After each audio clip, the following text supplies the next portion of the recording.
এটা মানসম্পন্ন। আপনার বাড়ি চাউল আপনার সন্তান খাবে, সুস্থ থাকবে। চালের পিঠে যে কোনো চাল, আলো চাল, সেদ্ধ চাল, রিলিফের চাল, কন্ট্রোলের চাল, আপনি যে কোনো চাল দেবেন আপনাকে এক্ষুনি। আসসালামু আলাইকুম ভাই। ওয়ালাইকুম আসসালাম ভাই। এই যে চালের পিঠে বানাচ্ছেন, এটা সিস্টেমটা কি একটুখানি বলবেন? সিস্টেমটা হচ্ছে যে আপনার চাউল দিতে হয়।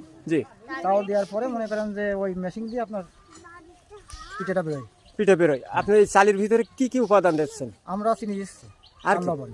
চিনি আর লবণ। হ্যাঁ, 500 গ্রামে কতটুকু চিনি দেন আর কতটুকু লবণ? ওই মনে করেন যে একটা মাপ আছে, ওই একটা মানে একটুক মতন মনে করেন চিনি লবণ। হ্যাঁ। আর চিনিটা চিনিটাও মনে করেন ওই একসাথে মিশানো, তো ওইটা একসাথে মিশিয়ে মনে করেন যে দিয়া।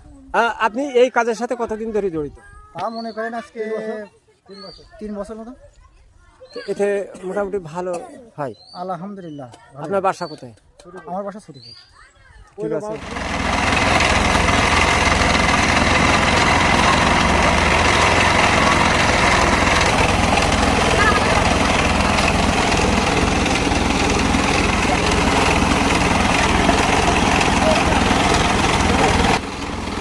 কেমন লাগে?